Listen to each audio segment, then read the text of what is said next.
Está no ar, abre aspas, o primeiro jornal multidigital do eixo SP-Rio. Abre aspas. Apoio FIA. A FIA faz diferença. Olá, muito bom dia. Segunda-feira, 1º de abril. No ar, o Abre Aspas, direto dos estúdios da SP-Rio+, no Jardim Aquários, em São José dos Campos, São Paulo. Com transmissão ao vivo pelos Facebooks da SP-Rio+, e do jornal O Vale. Comigo, o jornalista Zé Guilherme. Muito bom dia, Zé. Bom dia, Glauco. E atenção, a Câmara de Regulação do Mercado de Medicamentos definiu os preços dos remédios vendidos no país, que podem aumentar até 4,33% a partir de hoje. O aumento ficou acima da inflação de 2018, que fechou o ano em 3,75% ao ano. De acordo com o Ministério da Saúde, o percentual é o teto permitido do reajuste e cada empresa pode decidir se vai aplicar o índice total ou menor. Você pode acompanhar mensalmente no site da Anvisa a lista com os preços de medicamentos, já com os valores do imposto sobre circulação de mercadorias e prestação de serviços, que é regularmente atualizado pela Câmara de Regulação do Mercado de Medicamentos. E nesta edição, Bolsonaro em Israel, política e comércio. Os dois lados do golpe de 64 manifestações no final de semana. Mulher dá à luz em shopping de São José dos Campos.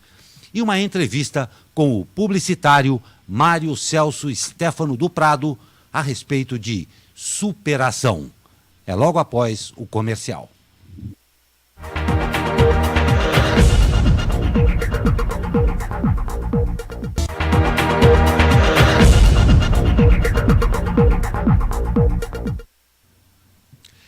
E hoje, em seu segundo dia de visita oficial a Israel, o presidente Jair Bolsonaro participou de cerimônias de condecoração dos militares israelenses que ajudaram no resgate das vítimas da tragédia em Brumadinho. A agenda presidencial começou com uma visita à unidade de contra-terrorismo da polícia israelense. Em seguida, Bolsonaro seguiu para a homenagem aos integrantes do Exército de Israel, que foram condecorados com a insígnia da Ordem Nacional do Cruzeiro do Sul, a mais alta condecoração brasileira atribuída a cidadãos estrangeiros. No fim do dia, está prevista a ida de Bolsonaro ao Muro das Lamentações, lugar de peregrinação do judaísmo, onde são feitas orações e são deixados desejos por escrito. Após se encontrar com Netanyahu, Bolsonaro anunciou a abertura de escritório comercial do governo brasileiro em Jerusalém, cidade considerada sagrada por cristãos, judeus e muçulmanos e que não é reconhecida internacionalmente como capital israelense. A abertura do escritório em Jerusalém é uma saída diplomática para o embaraço gerado com países árabes após o presidente ter manifestado a intenção de transferir a embaixada brasileira de Tel Aviv para Jerusalém, como fez Donald Trump.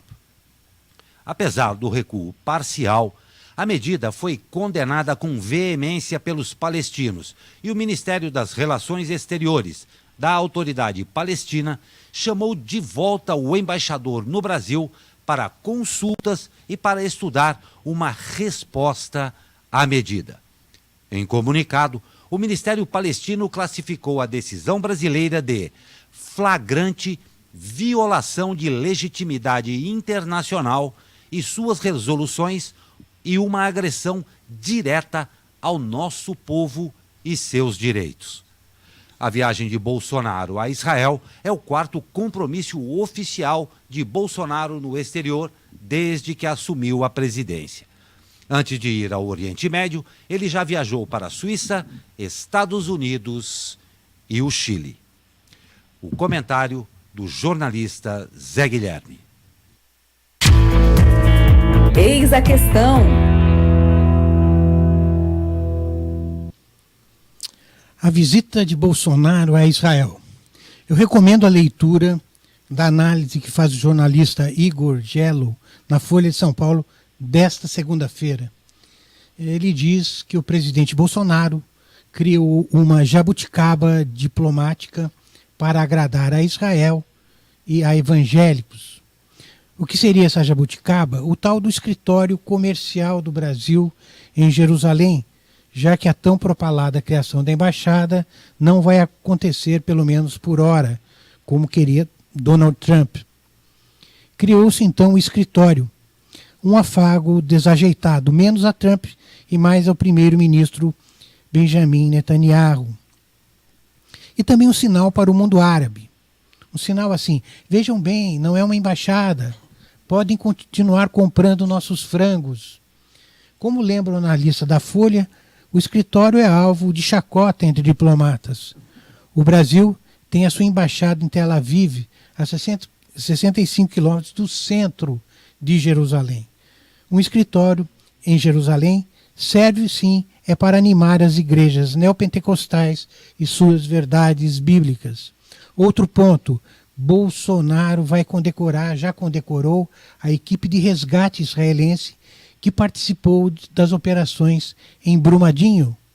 Muito bem, mas cabe lembrar que o governo nada disse sobre homenagens aos corajosos e incansáveis bombeiros de Minas Gerais, Brasil.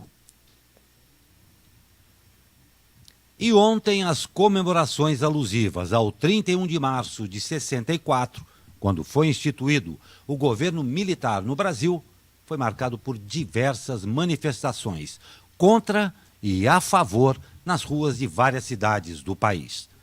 O golpe de Estado de 1964 precedeu um período de ditadura militar que chegou a fechar o Congresso Nacional, perseguiu, censurou a imprensa, cassou mandatos e, de acordo com a Comissão da Verdade, 434 pessoas foram mortas pelo regime ou desapareceram. Somente 33 corpos foram encontrados. As manifestações ganharam força após a Justiça Federal liberar as comemorações. Em atos contra a ditadura, havia cartazes críticos, fotografias de vítimas do regime militar, políticos, entidades estudantis e outras lideranças populares que falaram sobre o período no Brasil. Atos favoráveis ao regime militar também aconteceram em algumas cidades, como Belo Horizonte e Minas Gerais, com faixas que agradeciam os militares ou até mesmo que pediam uma nova intervenção. No domingo, o Palácio do Planalto divulgou um vídeo negando uma ditadura militar no Brasil. O vídeo também foi postado pelo deputado federal Eduardo Bolsonaro em seu Twitter. No vídeo, um homem não identificado fala de uma época em que havia no Brasil um tempo de medo e ameaças, provocado, claro, pelo consumismo. E que, abre aspas, jornais, rádios, TVs e principalmente o povo na rua apelaram ao exército. Provocado pelo comunismo, ele diz. Comunismo. Não pelo consumismo. Pelo comunismo. Apelaram ao exército, então, fecha aspas. O vídeo termina com a imagem da bandeira nacional e a inscrição 31 de março e um locutor afirmando que, abre aspas, o exército não quer palmas nem homenagens. O exército apenas cumpriu o seu papel, fecha aspas. E diferente do ocorrido na Argentina, quando no dia 24 deste mês, os clubes de futebol se reuniram em protestos e lembranças na data que marca o Dia Nacional da Memória pela Verdade e Justiça, que lembra as vítimas da ditadura militar ocorrida na Argentina. Muito se especulou sobre se os clubes brasileiros iriam se posicionar como os argentinos, mas o gesto não foi repetido. Apenas 2 clubes brasileiros se posicionaram sem citar a ditadura, Corinthians e Bahia. O Corinthians relembrou o movimento ideológico Democracia Corintiana, que era contra o regime militar e levou ao jogo de ontem Contra o Santos, uma faixa com os dizeres: ganhar ou perder, mas sempre com democracia. O Bahia divulgou um vídeo contra o regime e a legenda abre aspas: na alegria ou na tristeza, na saúde ou na doença, de democracia a gente entende, hoje e sempre, fecha aspas, hashtag nunca mais. E na tarde de ontem, o presidente Jair Bolsonaro afirmou em sua conta no Twitter que barrou a instalação de mais 8.000 radares eletrônicos em estradas do país. Abre aspas. Após revelação do Ministério da Infraestrutura de pedidos prontos de mais 8.000 novos radares eletrônicos nas rodovias federais do país, determinei de imediato o cancelamento de suas instalações. Sabemos que a grande maioria desses tem o único intuito de retorno financeiro ao Estado, fecha aspas, disse o presidente. Bolsonaro ainda falou sobre a renovação dos contratos de rodovias concedidas. Segundo o presidente, os contratos serão revisados e haverá uma avaliação sobre a necessidade dos radares já instalados após a renovação das concessões. Agora só falta ele acabar com o cinto de segurança, né? Cinto de segurança, capacete para moto. Porque é inacreditável que tenha esse pensamento de que radar é ruim, né? O radar é ruim quando ele é usado como ferramenta de arrecadação. Mas ele tem uma função.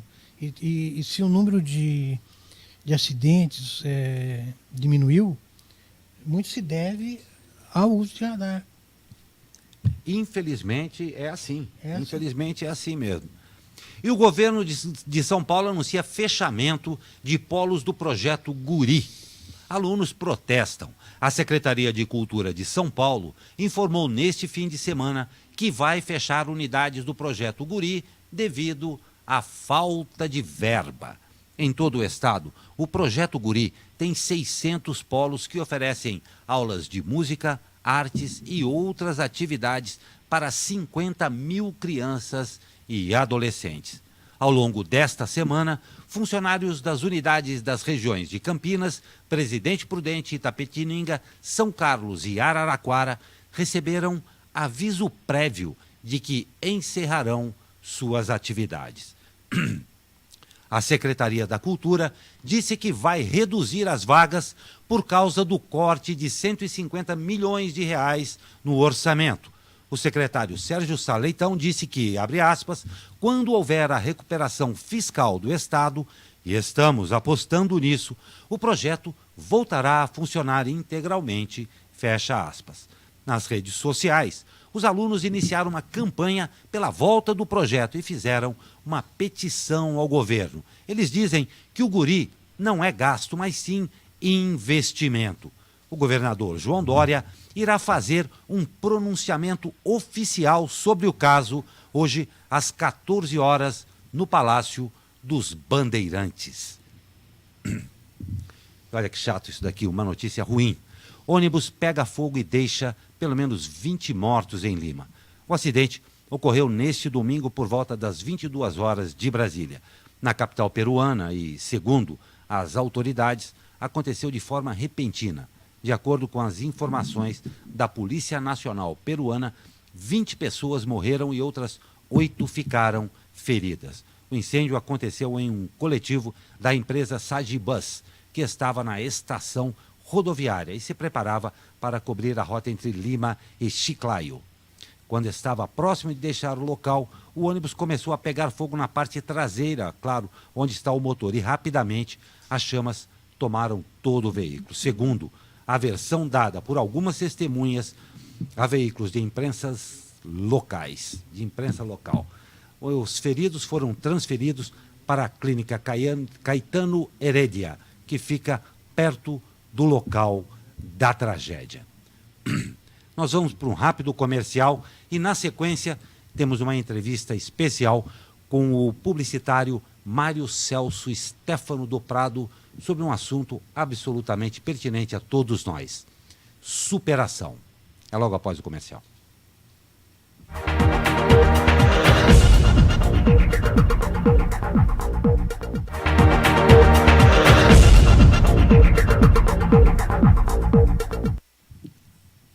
voltamos segunda-feira, começo de semana, e a gente quer saber mais ou menos, pelo menos, como é que vai ficar o tempo. E tempo é com ele.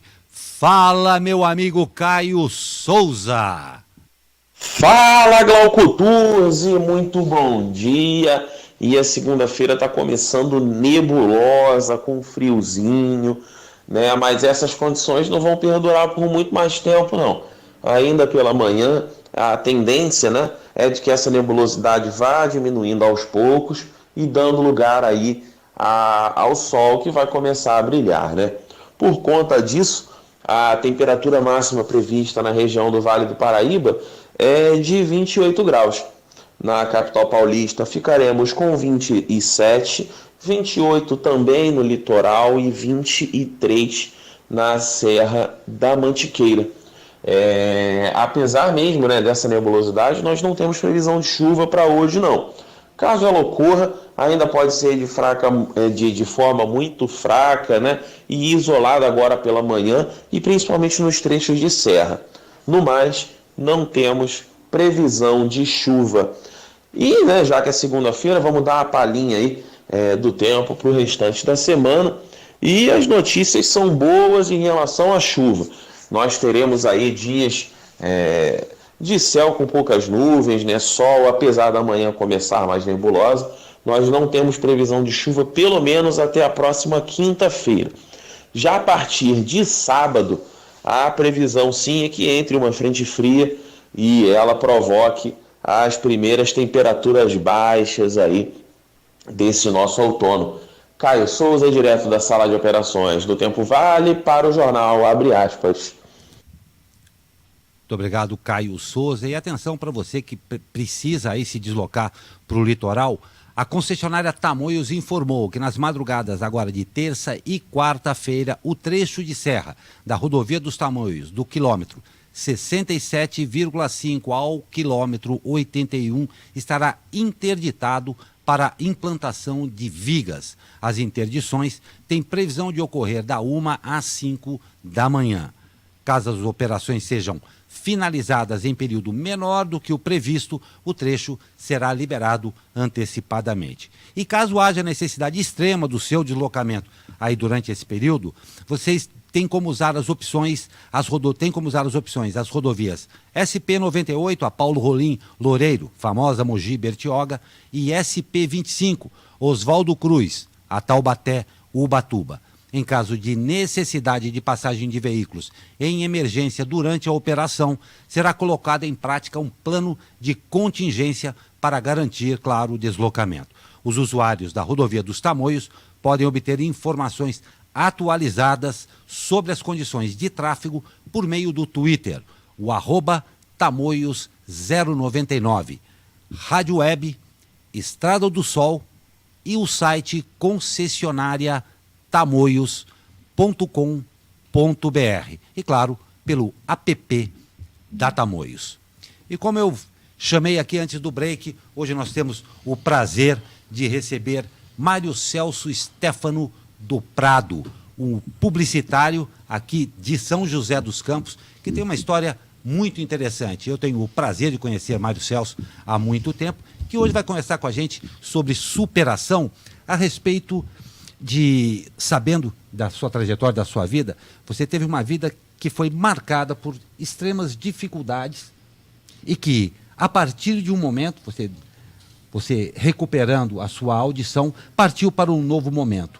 Esse intervalo foi absolutamente marcante na sua vida e uma força muito grande para você assumir novos papéis e agora está até ajudando tantas pessoas com palestras e tudo mais, né? Seja bem-vindo, Marião. Bom dia, Glauco, bom dia a todos. Eu fico muito contente, feliz por estar aqui, compartilhar esses momentos bastante singulares. Você já me conhece, você conheceu o Mário Surdo, né? Exatamente. Foi um período bastante negro da minha vida. Eu sempre falei o seguinte, porque há 30 anos atrás, quando, na verdade foi muito mais do que isso, porque foram 30 anos com surdez total. O que é surdez total? É praticamente você mergulhar dentro de uma piscina e ficar debaixo de 10 metros de profundidade, tentar ouvir o que as pessoas falam lá em cima. Então, você durante 30... nasceu com a deficiência? Não, eu perdi a audição com 21 anos. Com 21 anos. Com 20 anos. Com 20 anos foi uma coisa muito engraçada, porque Eu lembro que com 21 anos eu fui fazer um exame no Península Bunian, em Campinas, um dos maiores centros de otorrinolaringologia, e lá foi constatado que eu tinha uma deficiência degenerativa e progressiva e que rapidamente eu ficaria surdo. Eu lembro na época ainda, eu perguntei, existe alguma coisa que eu tenho que fazer? Eu lembro que o doutor falou, não, talvez daqui 30, 35 anos, talvez tenha uma tecnologia. Eu lembro que eu saí, eu tinha um Del Rey, com um carro chique para a época, eu parei na rodovia Dom Pedro e comecei a chorar. Porque eu, com 21 anos, eu falei, poxa vida, com 21 anos eu quero aprender um novo idioma, eu quero aprender outras coisas interessantes. E aí eu percebi que eu tinha duas opções na minha vida. Ser revoltado ou ser feliz. Aí eu preferi ser feliz porque eu seria diferente dos normais. E foi assim, foi um divisor de águas na minha vida. Porque eu sabia rapidamente que eu tinha uma certeza única. Alguma coisa eu estaria aprendendo e alguma coisa eu estaria ensinando.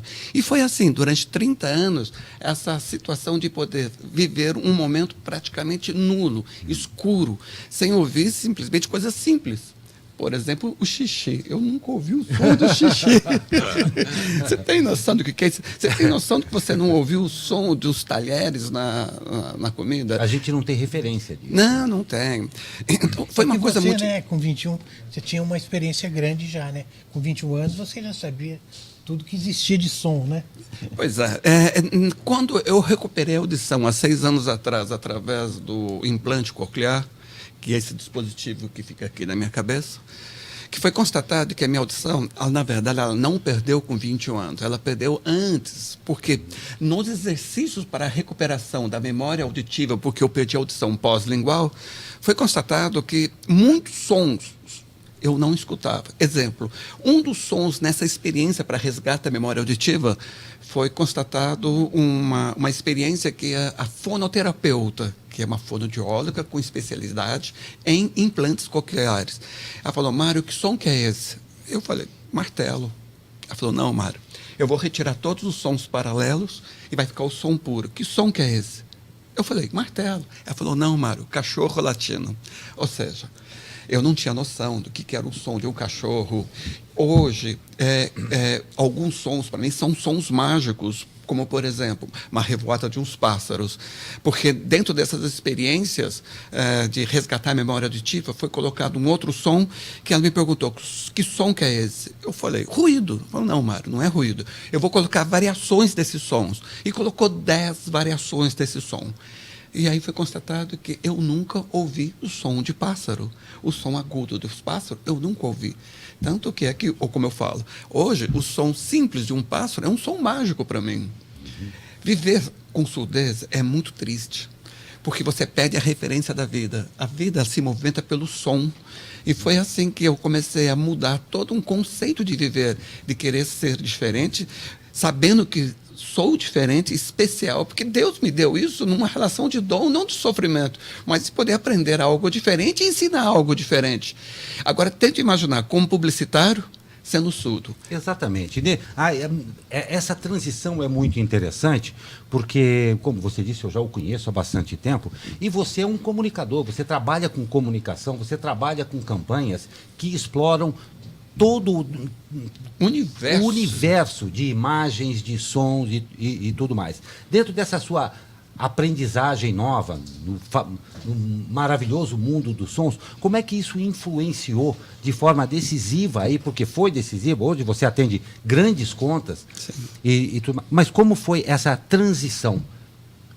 Principalmente profissional, porque é uma coisa muito interessante. Foi uma época muito interessante, porque as pessoas pensavam 3 coisas de mim, nessa época da surdez. Que eu era louco porque eu respondia algo que você não me perguntou, ou que eu era arrogante, eu dava as costas e ia embora, as pessoas falavam, poxa, eu estou falando que ele está indo embora. Cara mal educado, né? Totalmente mal educado. Ou que eu era estrangeiro, porque a dicção era péssima. Quantas vezes, em meio de uma reunião, algumas pessoas levantavam a mão e me perguntavam, where are you from? Aí eu falava que eu era da Islândia, da Noruega, eu já falei que era da China. Esse período foi um período muito engraçado da minha vida. Foi um período de superação. Todos os dias eu levantava, eu sabia que eu tinha uma montanha para subir, escalar, com uma outra montanha nas costas. Todos os dias eu acordava e eu pensava, uau, vai começar o dia. E todos os dias, quando terminava, eu falava, puxa, terminou o dia, que maravilha. E isso me fez ter uma percepção um pouco diferente sobre a relação de pessoas. Como publicitário, deveria ter os ouvidos para ouvir, e, no entanto, eu tinha meus olhos para sentir e ver o som que muitas vezes você pudesse transmitir, mas estava sendo dito pelos seus olhares. Então, esse período foi um período bastante interessante. Com relação à minha atividade publicitária, utilizando a surdez, foi uma coisa praticamente singular, única, porque eu tinha que entender muito mais a percepção, a relação entre as pessoas sobre venda de produto e serviço pela emoção do olhar do que pela audição. Obviamente, depois que eu recuperei a audição, foi uma coisa engraçada. Algumas pessoas que me conheceram lá surdo e depois me conheceram, ou melhor, se interagiram comigo com a recuperação da audição, falaram assim, nossa, Mário, você ficou mais frio. Eu falei, como frio? Porque você está ouvindo. Quando você não ouvia, você era mais... tinha uma mania de sentimento muito mais profundo. Então, foi uma relação muito engraçada. As pessoas que me conheceram no período de trabalho publicitário perceberam essa diferença. Mas, lógico, a minha ferramenta principal tem que ser meus ouvidos. Entendi. Como publicitário, eu tenho que ouvir, eu tenho que entender, eu tenho que perceber, não só pelo olhar, como foi isso. Mas hoje me traz um grande benefício essa recuperação. É uma experiência única, Glauco. Quando é que você fez a implantação do... O implante coclear? Quando foi? Não, o implante foi feito há uns completou 7 anos agora. 7 anos. Foi feito aqui em São José dos Campos. Foi feito aqui em São José? São José dos Campos, com um médico sensacional, doutor Marcelo Soc. E foi feito no Hospital Santos Dumont. Praticamente eu fui a primeira pessoa dentro do sistema da Unimed aqui em São José dos Campos que utilizou essa tecnologia. É uma tecnologia praticamente nova no Brasil, uma tecnologia que tem mais ou menos uns 30 anos, ou melhor, não, menos, uns 25 anos mais ou menos, mas com este poder de tecnologia a qual eu estou utilizando, é praticamente bem novo, bem novo. Como é que você fez uma cirurgia, né? E essa cirurgia é rápida, você logo já parte para ouvir, como é que é? Não, é uma cirurgia complexa, de alto risco, porque você coloca um dispositivo perto, você rebaixa a caixa craniana, coloca esse dispositivo e depois de um mês desse dispositivo ser colocado, porque lá dentro tem um filamento com 22 eletrodos. Esse filamento com 22 eletrodos são colocados dentro da cóclea, que é um caracol. Depois de um mês de cirurgia, é efetuado a colocação do dispositivo externo que fica do meu lado da minha orelha, que ele vai receber os sons externos, processar de forma digital, jogar para o aparelho interno, que processa esse som de forma também digital e gera impulsos elétricos para dentro dessa cóclea, a qual hoje eu consigo ouvir, discutir e viver uma vida praticamente normal. Hoje, quanto de audição você tem? É difícil relacionar é difícil relacionar se é 100, se é 50. O que eu posso garantir é o seguinte: estamos conversando, estamos discutindo. Eu posso contar uma piada, ouvir uma piada. Mas desculpe, eu sou completamente leigo no assunto. Você tem um implante no seu ouvido esquerdo, não é? Sim. Do direito nada. E o outro? Direito nada. Se eu desconectar esse dispositivo, praticamente é como se você mergulhasse numa piscina de 10 metros de profundidade e lá tentar ouvir o que as pessoas falam. Se eu desconectar, é zero audição. Entendi. Hoje eu tenho do meu lado esquerdo, poderia fazer do meu lado direito, mas eu optei por não fazer.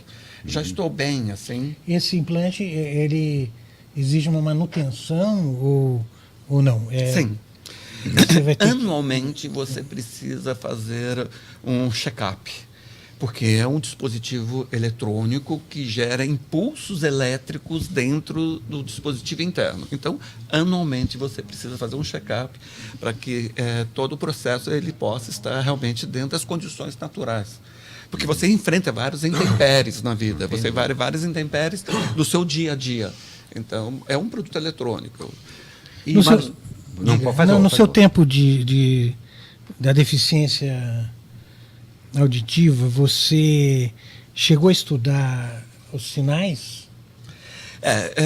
Foi uma coisa engraçada, porque eu não cheguei a estudar os sinais, eu comecei a aprender sem ninguém me ensinar a leitura labial. É porque eu falei, durante 30 anos eu só fiz leitura labial. Essa leitura labial era a forma que eu encontrei para poder conversar, dialogar, interpretar praticamente todas as informações. Tenta imaginar um publicitário surdo, é praticamente tentar imaginar um cirurgião cego. E eu posso afirmar que você ficou muito bom nisso. Eu sou testemunha disso, é verdade. O Glauco, você me conhece praticamente há mais de 30 anos. Há mais de 30 anos. Você me conheceu praticamente surdo. E hoje você me conhece, né? A gente tem esse contato profissional com essa recuperação auditiva. São momentos muito diferentes que você enfrenta na vida. São momentos de superação no dia a dia por acreditar que você pode fazer as coisas diferentes. Por isso que eu sempre falo para as pessoas. Quando eu vejo algumas pessoas reclamando por questões assim, bastante naturais do dia a dia, eu sempre coloco a mão na cabeça e fico imaginando. É porque ela não sabe o que é ser surdo. Então deixa eu pegar uma carona aqui, pegar um viés, porque nós já estamos indo para o final aqui também. Você, hoje, quando você falou dessas pessoas que têm essa dificuldade, que acham que tem todo o problema, hoje você dá palestras a respeito disso. Eu estou vendo aqui no seu release, essa palestra Rompendo Barreiras, é exatamente isso, para fixar isso daí, para mostrar que toda uma condição adversa que você passou, ela não é fator limitante se você realmente quiser chegar ao sucesso e fazer a diferença? É isso que você está trazendo para o público com essa sua palestra? Como é que é isso? Sim. Isso nasceu há algum tempo atrás, através de algumas pessoas que falaram, poxa, Mário, você tem uma experiência interessante que precisa ser compartilhada. Entendi. Hoje nós temos aí a internet, nós temos vários veículos de comunicação que poderia estar colocando algumas informações, mas nada melhor que aquela informação de corpo a corpo, olho no olho, frente a frente. Entendi. Essa palestra eu faço um resumo do que foi meus 30 anos praticamente ouvindo somente o som do silêncio. É um som praticamente estranho. Você se torna uma pessoa praticamente estrangeiro dentro do seu próprio mundo. Ser surdo e viver com surdo, você perde muitas referências. Então, nessa palestra, eu conto de uma forma muito rápida o que é acreditar que você pode. E foi assim que eu fiz, rompendo as barreiras, porque talvez sendo surdo eu não fiquei ouvindo o som do pessimismo. Ou não vai dar certo, ou não vai Essa é uma ótima coisa, né? Não ouvi ninguém me puxando para baixo. Porque é o seguinte, né? Eu sempre falo o seguinte, fique perto de pessoas que te levantam, que te montam numa relação de ir para frente. Não e foi tem assim que eu José, fiz. você estava Eu queria saber o seguinte, né? Quer dizer, a sua superação se dá com um implante, né? O implante não é uma medida, vamos dizer, não alcança toda a gente brasileira com surdez, né? Essas pessoas também têm as suas maneiras de se superar? Sim. É o que eu falo. A superação vai de você acreditar que você pode. E tento imaginar o seguinte, eu casei com 17 anos, você imagina, já comecei cedo, o Glauco lembra. Sou casado há 41 anos, tenho um filho fantástico que é meu sócio, que me ajuda dentro da estrutura da minha empresa, mas durante esse período todo eu fui e fiz algo que até então, de condições lógicas, seria difícil de acreditar. E foi isso que, dentro dessa palestra, dessas condições de informações que eu passo, é mostrar para as pessoas que todo mundo pode, desde que você acredite. Perfeito. Zé, você quer acrescentar mais alguma coisa? Eu queria agradecer a sua presença. Acho que foi bastante interessante entender um pouco desse universo aí da surdez, né? Obrigado.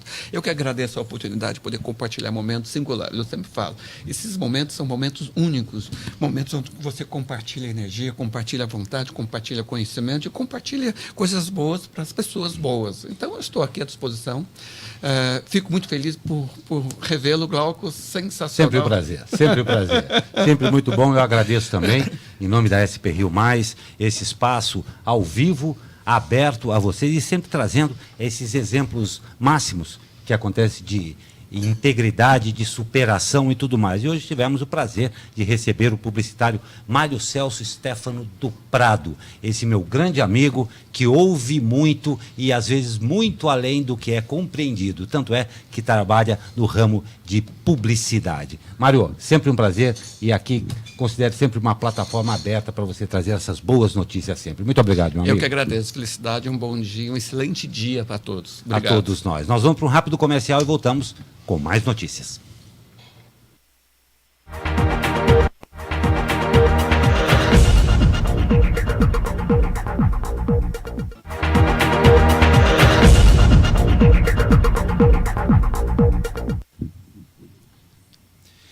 E a partir desta segunda-feira começa o prazo para os estudantes solicitarem a isenção da taxa de inscrição do Exame Nacional do Ensino Médio, o Enem.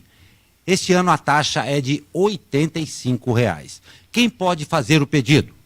Alunos que estão cursando o último ano do ensino médio em 2019 em escolas da rede pública. Aqueles que cursaram todo o ensino médio em escolas da rede pública ou como bolsista integral na rede privada, com renda igual ou menor que um salário mínimo e meio por pessoa. O pedido deve ser feito na página do participante, no site oficial do Enem, até às 23h59 do dia 10 de abril. No dia 17, o INEP divulga a lista dos pedidos que foram aprovados. Os participantes que foram reprovados poderão entrar com recurso. E a Polícia Militar do Vale do Paraíba está criando uma estratégia para combater os crimes passionais. O destaque você confere com a editora de cidades do jornal O Vale, Thaís Pérez. Bom dia, Thaís. Bom dia a todos que acompanham o jornal Abre Aspas aqui pelo jornal O Vale e pela SP Rio. A Polícia Militar aqui da região está criando uma estratégia para prevenir os crimes passionais, que tiveram um aumento aqui na região. Esse projeto consiste em áudios que vão ser distribuídos para rádios da região, que vão conter situações de crimes passionais, como brigas de trânsito, feminicídios e outros crimes desse tipo. A proposta, que está sendo elaborada por psicólogos da Polícia Militar, é prevenir esses crimes que não são facilmente preveníveis por policiamento ostensivo. Esses áudios vão mostrar ao ouvinte quais são as consequências de um crime, tanto para a vítima e para os familiares do autor e para o autor. O projeto já está sendo executado e deve começar a ser veiculado no próximo mês. De acordo com o comandante Sanelis, da Polícia Militar, também há possibilidade da criação de vídeos para a divulgação desse mesmo assunto. Thaís Pérez para o jornal Abre Aspas. Obrigado à editora de cidades do jornal O Vale, Thaís Pérez. E olha só, uma mulher deu à luz a um bebê no ambulatório do Vale Sul Shopping, aqui em São José dos Campos, nesse sábado por volta do 12h20, mais ou menos. A auxiliar de limpeza, Diane de Jesus Costa, que trabalha em uma loja do shopping, foi levada ao ambulatório pelos bombeiros do shopping de cadeira de rodas, se queixando de fortes dores abdominais. Ela afirmou que não sabia que estava grávida. De acordo com a assessoria do Vale Sul, a técnica de enfermagem do local a atendeu prontamente e logo percebeu que se tratava de um trabalho de parto. Com a ajuda dos bombeiros do shopping, foi realizado o parto normal. Uma ambulância, parceira do Vale Sul, chegou assim que o bebê nasceu e ele e a mãe foram encaminhados para o Hospital Municipal da Vila Industrial. E mulheres relatam preconceitos e dificuldades para encontrar emprego e também demissões por pressão estética no ambiente de trabalho. Michele Sampaio faz um depoimento após sua demissão.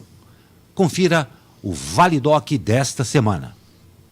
Foi muito natural para eles essa questão do peso, de me pedir para voltar ao peso antes da gravidez. E eu também levava numa boa, embora fosse muito difícil perder praticamente 10 quilos, que é o que eu tinha que perder ainda.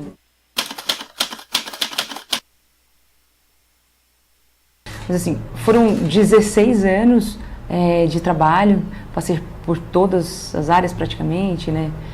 Fiz produção, fiz reportagem, fui para apresentação do telejornal. A minha função, até eu ter a Antonella, minha filha, eu era editora e apresentadora do jornal Vanguarda, que era o jornal da noite, aquele jornal entre as novelas. Depois que durante a gravidez, eu engordei muito, né? Engordei mais de 20 quilos durante a gravidez. E depois que eu tive a Antonella, eu retornei para a emissora, passando o período aí de licença maternidade. No final, mais ou menos de novembro, final de novembro, foi quando eu retornei para a emissora, apresentei jornal 2, 3 dias e já foi um pedido da direção da emissora que eu emagrecesse, que eu ia ficar um tempinho fora do ar. Quando eu comecei a fazer tatuagem, eu sempre fiz escondida até para poder arrumar emprego. Eu não fazia no braço, eu fazia na perna e só. Só que daí eu não quis ficar me escondendo, porque é uma coisa que eu gosto, eu não ia ficar me barrando por outras pessoas. Então eu comecei a fazer. Então toda entrevista, até principalmente agora, que né, eu tenho tatuagem no corpo todo. Então agora é mais difícil, a pessoa te olha, ela vê seu currículo, ela gosta. Ela olha pra tua cara, ela já, putz, tem tatuagem. Mas o objetivo da empresa, e que eles deixaram bem claro para mim, foi para que eu emagrecesse para voltar para a bancada do jornal. Né? E isso aconteceu, eu emagreci bastante no ano de 2017, mais ou menos em julho, eu voltei para a bancada. Fiquei até março de 2018. E depois disso, o peso foi voltando um pouquinho e aí eu fui tirada da bancada de novo. E olha, perde peso de novo para de repente você voltar. Aí fiquei um tempo nos bastidores, saí em agosto, setembro. Não vai pra rua e nem pro estúdio, porque ainda tá acima do peso. Então, esse vai e volta, assim, foi muito claro, né? Vai pro vídeo, isso tá claro, as pessoas assistem jornal, muita gente na rua me perguntava, né, onde é que eu tava, porque eu não tava fazendo jornal. Eu sempre fui muito transparente e clara com as pessoas, porque, de fato, se o problema era o peso, eu falava para as pessoas, olha, eu tô um pouco acima do peso, vou perder, já eu volto. Então, isso eu sempre encarei muito naturalmente, falava para as pessoas, isso não é segredo lá dentro, todo mundo sabe, todos os funcionários sabem, né? Isso sempre, se você perguntar, sempre foi colocado dessa maneira, né? Que tinha que perder peso, todo mundo sabe. Eu e mais uma colega, também desde no final de 2017 também, a gente brinca entre a gente, né, de ir para a geladeira, né? A empresa, ela pode, em princípio, exigir algum padrão estético do empregado se e somente se esse critério estiver intimamente relacionado com a função que vai ser desempenhada por esse empregado. Vou dar um exemplo. Uma empresa que exige o padrão estético de não uso de barba pelos homens. Se for uma empresa, uma indústria que na área de produção emite gases tóxicos e um dos EPIs necessários é a máscara facial, essa empresa está certa em exigir a ausência da barba, para que haja a correta aderência da máscara facial respiratória, do EPI indispensável para o exercício daquela função.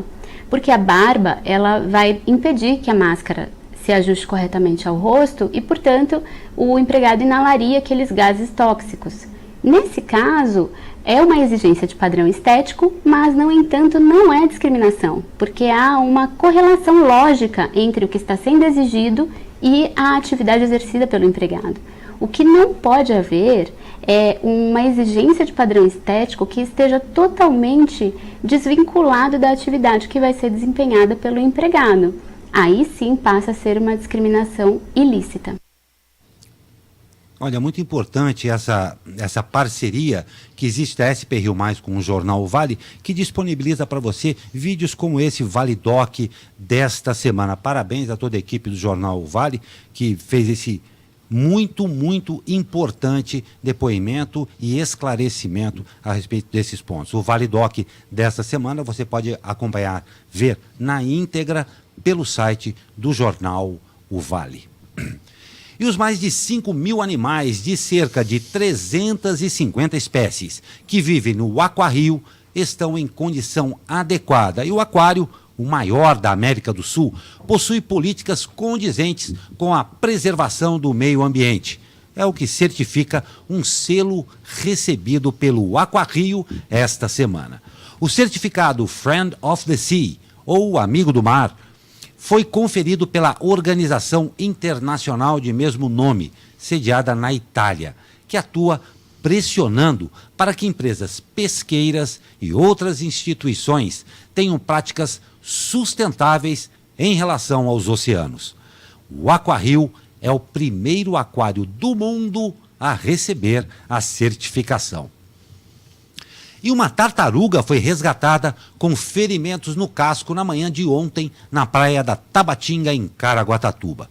O animal da espécie tartaruga verde foi visto na orla do mar às 11 horas por uma turista de São José dos Campos que acionou um agente do Instituto Argonauta. Conforme matéria no G1, após o resgate, a tartaruga foi levada para o Instituto Tamar, onde passará por recuperação. O animal tem de 3 a 5 anos, mede 38 centímetros e pesa cerca de 3,5 kg. O corpo do tenente-coronel Anderson Jean Oliveira Silva, que morreu na queda de um avião no último sábado em Guapé, Minas Gerais, foi sepultado ontem em São José dos Campos. Conforme matéria do G1, familiares e amigos prestaram homenagens na igreja metodista, da qual o oficial da Força Aérea Brasileira era membro. O corpo foi sepultado às 16h30 no cemitério Parque das Flores, no Jardim Morumbi. Segundo a Força Aérea Brasileira, ele fazia parte do efetivo do 1º Centro Integrado de Defesa Aérea e Controle de Tráfego Aéreo, o SINDACTA 1, e trabalhava na Força Aérea desde 1995. O militar não estava em missão oficial da aeronáutica. Ele participava de um encontro de aviadores no sul de Minas. E os esportes? Estreia com pé direito. As meninas do São José venceram a Portuguesa por 2-1 na tarde de ontem no Martins Pereira. Glessi e Michele Carioca marcaram para o time da região. Já a Letícia Pires descontou para a Portuguesa. O próximo compromisso das joseenses no torneio estadual será no próximo domingo, dia 7, quando visita o Juventus em São Paulo. Já no outro lado, as meninas do Burrão empataram com a Juventus por 2-2 no Joaquinzão. Ariel e Taína Marins marcaram para o time da região, mas Dani, Ortolá e Thaís descontaram para o time da capital paulista. As taubateanas voltam aos gramados no próximo domingo, dia 9, quando visitam o Santos, na Baixada Santista. Sobre os jogos de hoje, agora é para valer. O São José Basquete recebe hoje o Botafogo às 20 horas, Lineu de Moura. No Lineu de Moura, em jogo válido pelas oitavas de final do NBB. Para a partida de hoje, o técnico Paulo César Jaú vai poder contar com o retorno do pivô Rafael Mineiro, que ficou de fora das últimas partidas por conta de uma lesão no tornozelo. E em busca de manter a invencibilidade, o Taubaté Futsal recebe hoje o Botucatuense, às 19 horas, no ginásio da Vila Aparecida, em Taubaté. A partida é válida pela terceira rodada da Copa Paulista. Os taubatianos buscam a terceira vitória seguida na competição estadual. Lembrando, claro, que a partida terá entrada gratuita aos torcedores. Muita coisa acontecendo no esporte, mas hoje a gente vai ter um arremate aqui? Vai ter um arremate, sim. Oh, que bom. Eu gosto dos seus arremates, Guilherme. Então, sabe o que é? Eu achei uma notícia interessante aqui num site que chama Conte Outra, né? Uma professora de 92 anos precisou de uma cuidadora, uma senhora, a senhora Maria, que tinha 35 anos. A Maria, de 35 anos, era analfabeta, né? Então a professora de 92 anos, resolveu ensinar a sua cuidadora. Então a professora de 92 anos ensinou a sua cuidadora. E não é que a saúde dela melhorou também? Você vê como a coisa, quando envolve sentimentos de todos os lados, funciona? Não tem a menor dúvida, né? Então, quer dizer, a cuidadora passou a cuidar da sua cuidadora e melhorou de saúde. Daí a importância do reconhecimento dessas pessoas para o qual o trabalho e fazer o bem faz parte da vida e às vezes, como nesse caso, serve até como um remédio, né, Zé? É isso aí. Sempre muito bom. Mais um momento e mais uma história em que a gente vê que há sim possibilidade de que tudo dê certo, desde que exista empenho, boa vontade e pensamento sempre para o bem. Uma ótima semana a todos vocês e até amanhã com mais um Abre Aspas.